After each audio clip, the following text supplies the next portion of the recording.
Hi there, welcome to the Cloud Security Podcast by Google. Thanks for joining us today. Your hosts here are myself, Timothy Peacock, the Senior Product Manager for Threat Detection here at Google Cloud, and Anton Chuvakin, a reformed analyst and senior staff in Google Cloud's Office of the CISO. You can find and subscribe to this podcast wherever you get your podcasts, as well as at our website, cloud.google.com/podcasts. If you enjoy our content and want it delivered to you piping hot every Monday, please do hit the subscribe button in your podcasting app of choice. You can follow the show, argue with your hosts, and the rest of the Cloud Security Podcast listeners on LinkedIn. Anton, we have a really fun episode today talking about that fickle thing, threat intelligence, and in particular, the role of understanding yourself in relation to the APTs of the world. Yes, and while I admit that it wasn't about the cloud, the episode is really fascinating in many regards. We didn't say cloud once, did we? I think we did not mention the word cloud even once. Listeners, I apologize. Turn off the episode now. There's nothing good ahead for you. Maybe we should say cloud now. Okay, we're good. Listeners, stay tuned in. Okay, yes, it's a cloud security episode now because I think I mentioned cloud 3 times.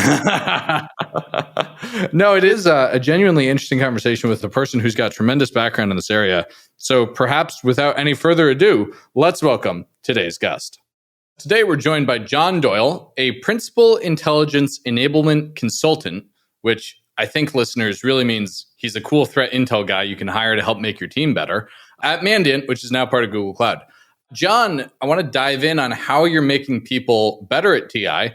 And one of the things you've recently launched, I understand, is a class called Inside the Mind of an APT. Is that right? Yeah, that's right. So we just launched a class called Inside the Mind of an APT earlier this month. One of the things it's designed to do is help organizations understand and be able to forecast what types of threats they should expect to deal with.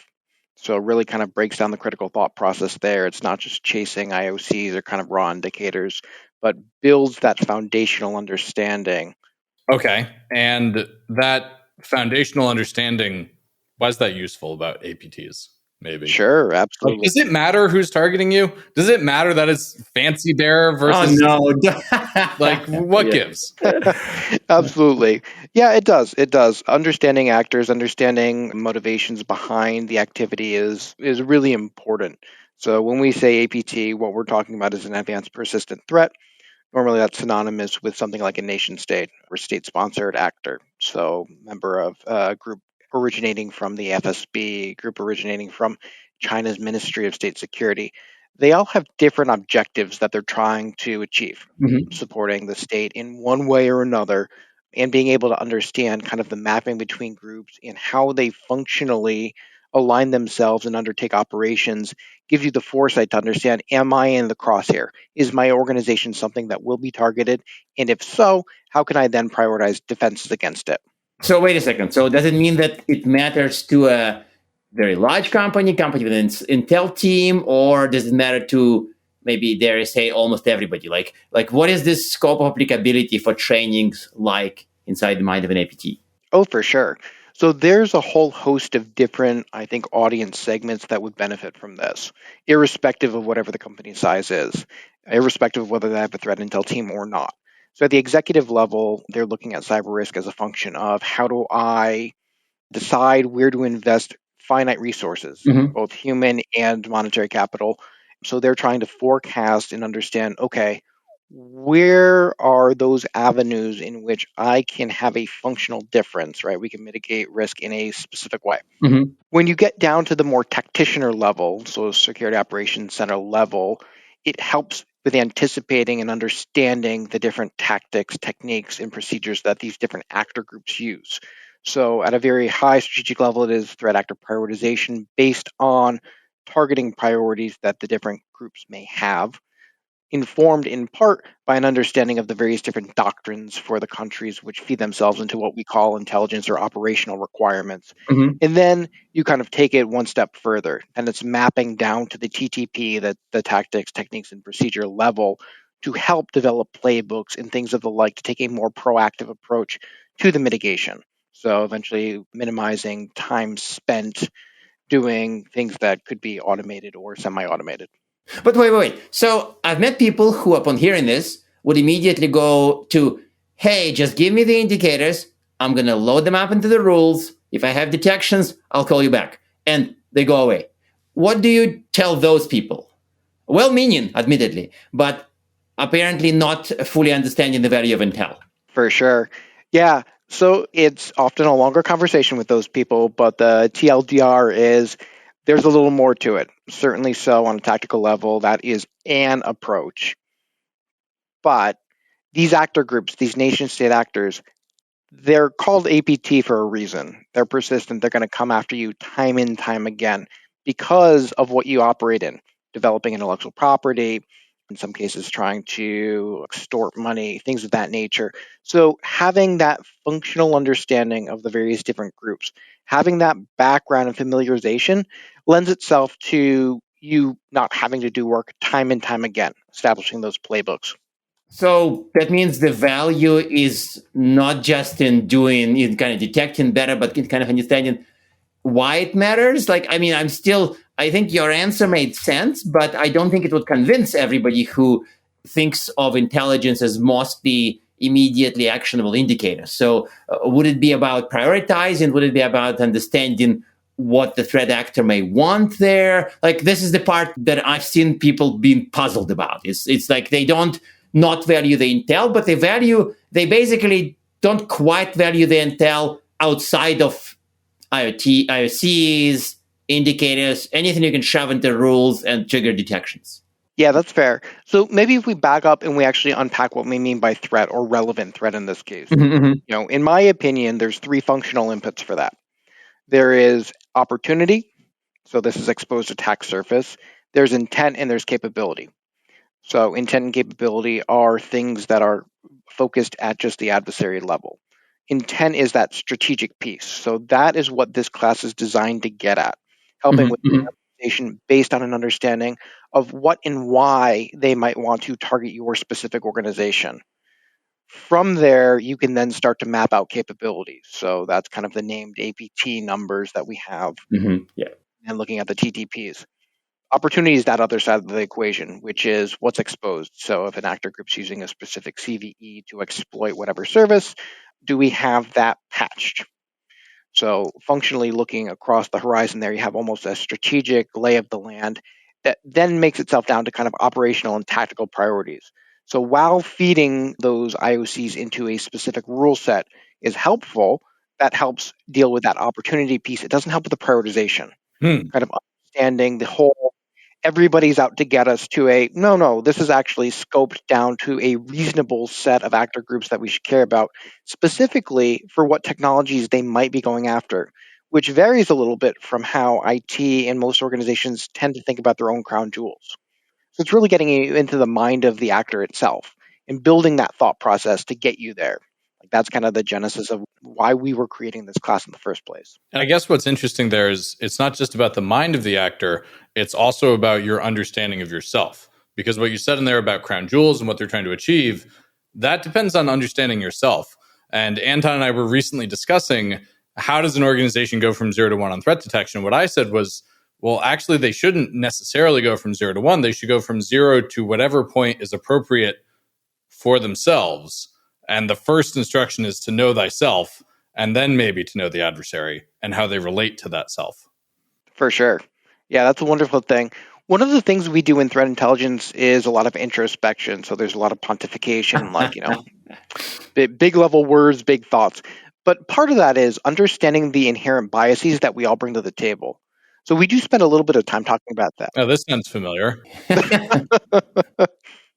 Yeah, so we do spend a little bit of time talking about that in this class from like a collection visibility perspective, and also how we go about approaching it. So I'm from the US. I have a very Western optic. The kind of story I like to tell usually with this is, one of my friends at the company who also tracks kind of the Russian sets, we ran across this interesting targeting of a group called Turla, which ostensibly is mapped to the Russian FSB. Of course. And he's like, hey guys, I want to bounce this off of you. And you're like, okay, what do you got? It's like, they're targeting a bank in Cyprus. So this is the first time we're seeing them go after the financial sector. And that was actually the wrong inference. So me and a few of my buddies who came from, other three-letter agencies in our past. We're like, okay, what other hypotheses are there? What other explanations are there? Eventually, we got back to the point of, well, what's the mission mandate of the FSB, counterintelligence being one of those?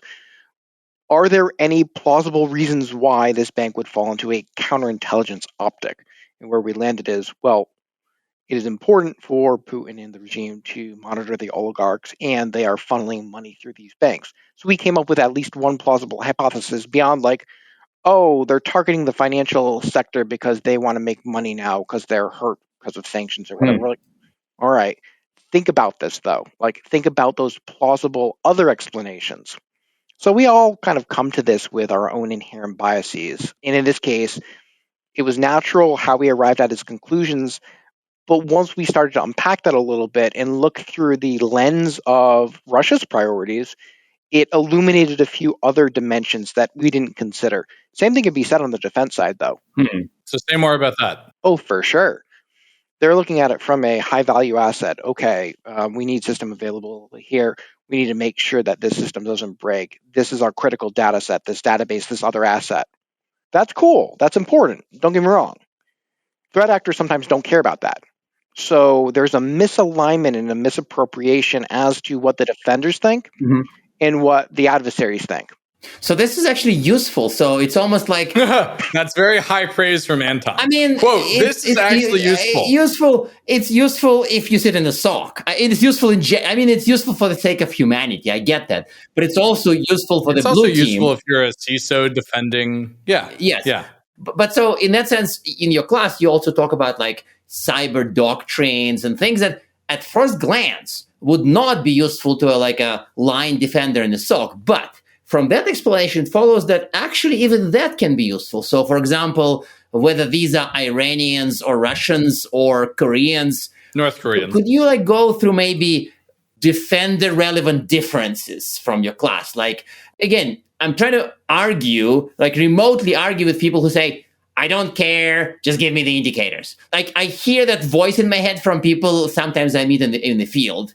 You can convince me, and then I can convince them that there are defender-relevant differences that you can learn from, say, studying Iranian cyber doctrine.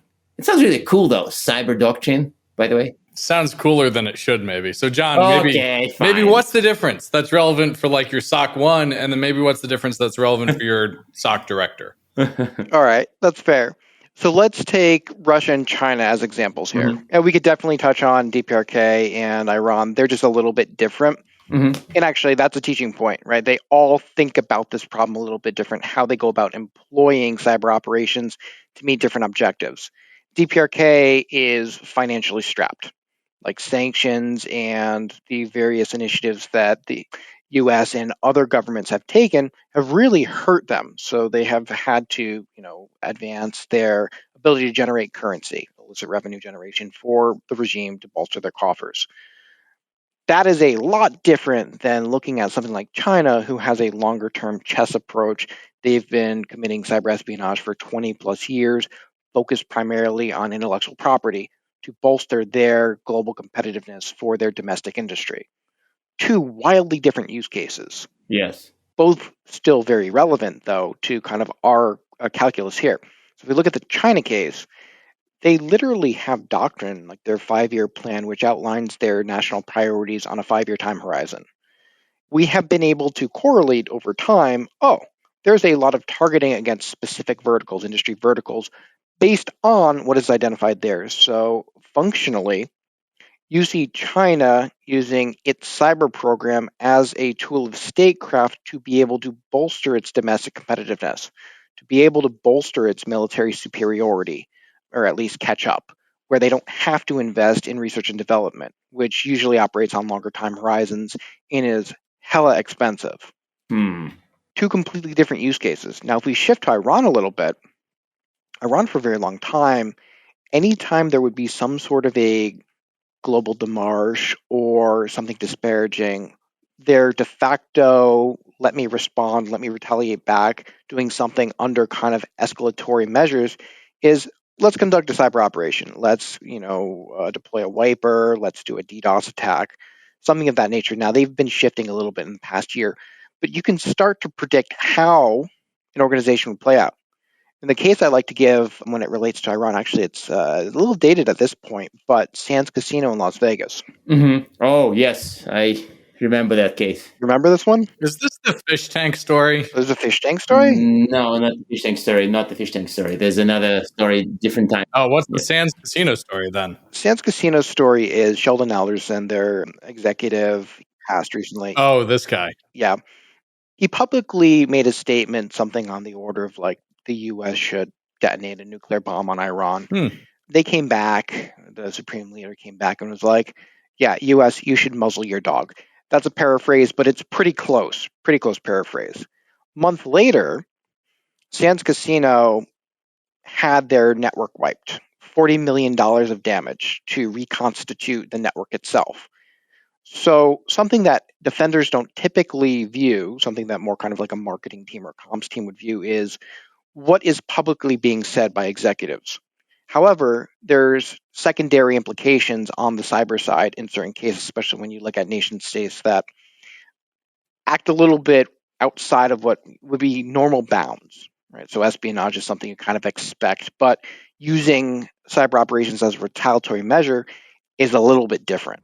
Mm-hmm. And that's something that Iran and North Korea tend to do with a little more regularity, definitely on the Iran side, a little less on the DPRK side, though. Pretty interesting. So I guess, like really pushing on this, can I predict what's going to happen to me if I understand the motivation of, say, 10 cyber active countries well enough?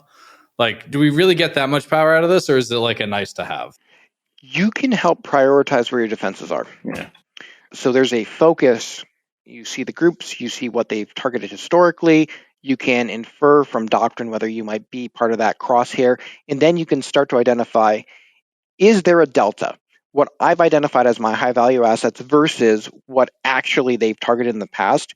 And if you find a delta, then it is, maybe we need to fortify defenses on this. Maybe we need to put audit rules in place to take a look at access controls for these type of individuals, have been targeted and such. So it's really, if you inject threat intelligence up front in the defensive life cycle, you can help shape good decisions that will cost a lot less money, help prevent breaches and things of that nature, detect it quicker, reduce dwell time, vice the ingestion of TTPs, ingestion of those IOCs, which still have their purpose, but it's just a different use case. So then there is predictive power even for teams that ultimately kind of say, hey, give me the indicators, because ultimately you are solving problems that are very real for the defenders, but aren't just about give me something to detect on. It's like the doctrinal differences would affect how my planning should go, where I should expect a blow kind of thing. If this happens in the real world, kind of connect to CNN to IDS, back to this argument. If something happens in the real world, what do we do as defenders, right? Yeah, for sure. You hit the nail on the head with that. Okay. So to further down that path, and I think to mention the dreaded, well, by some people, A word, attribution, right? So some of this, and as far as I recall, you do mention it in the class. So for many minds, this type of level of intel is connected to attribution. So what's your best advice, given that you've been doing this for so many years? What's your best advice to both CISOs and maybe their teams? And ideally, I'd like two types of advice: for a really well-resourced org that really understands it, and maybe to a less enlightened org. Yeah, so a few of our colleagues actually put out a paper about kind of navigating the trade-offs of attribution. And it's fundamentally important for organizations to understand who is going after them and why, period. But where the variance comes in is, does the organization need to do attribution themselves? And they put out a beautiful white paper. They've done some talks, some podcasts and stuff. We can include links to that. Where attribution is important is following the different actor groups that target your specific organization. So sometimes attribution gets confused with identification. And identification could be at the group level, it could be at the organization level, it could be at the person level. Look, most organizations not going to get to person level attribution, and you shouldn't. If you're government, maybe you get lucky, maybe you have, sources and methods and squirrely things happening.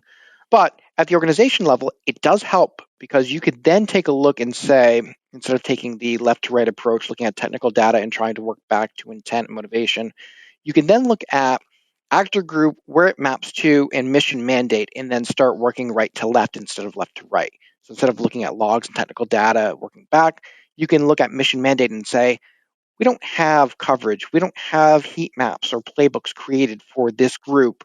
Maybe we need to start following them, or at least go down this path of having a cursory discussion about, is this worth prioritizing?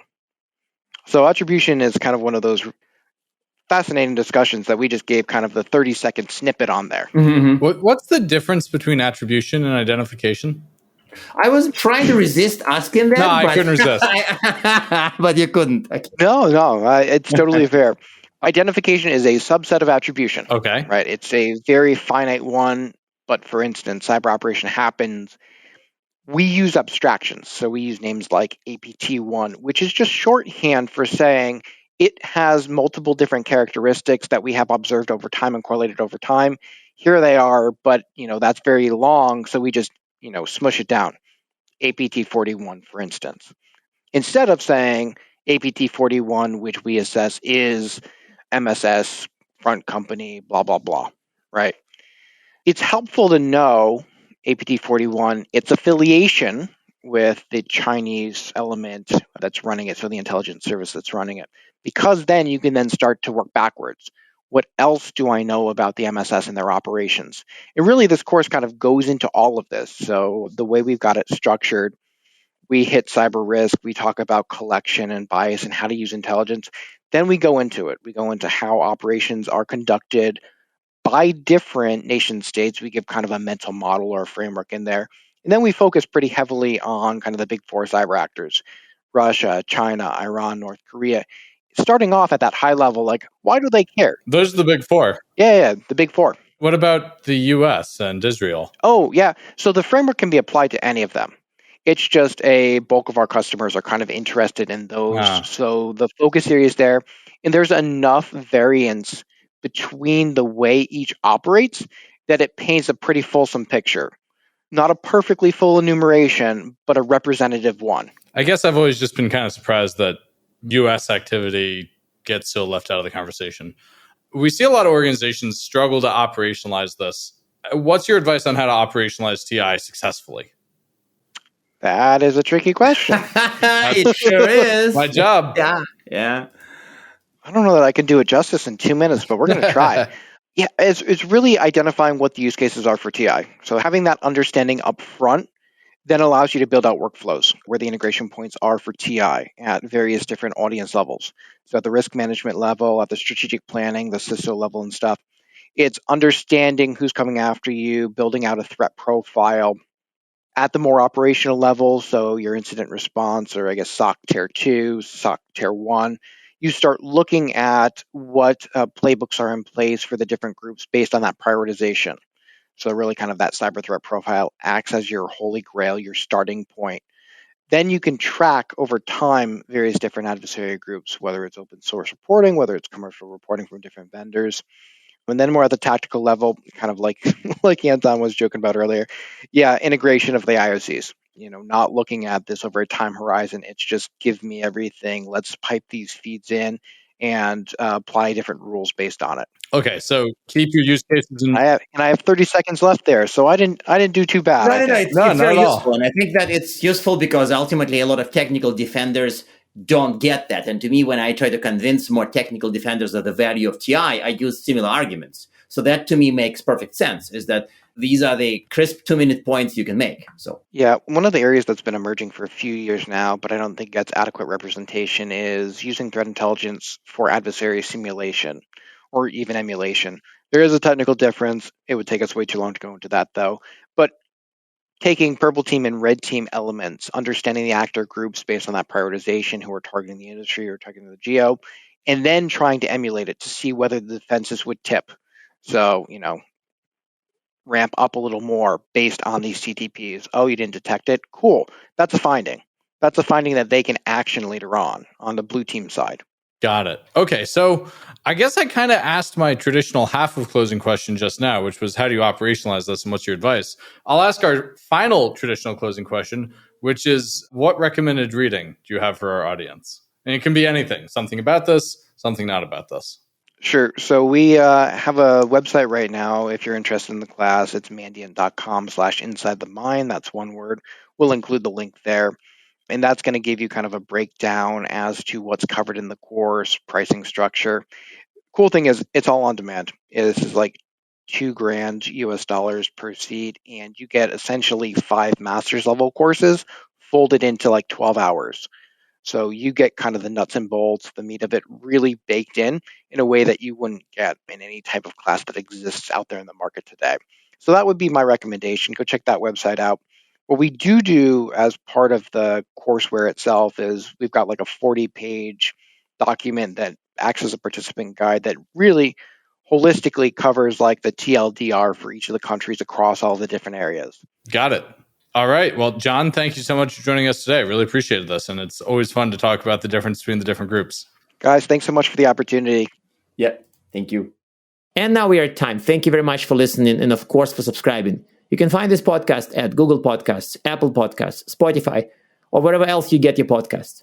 Also, you can find us at our website, cloud.withgoogle.com/cloudsecurity/podcast. Please subscribe so that you don't miss episodes.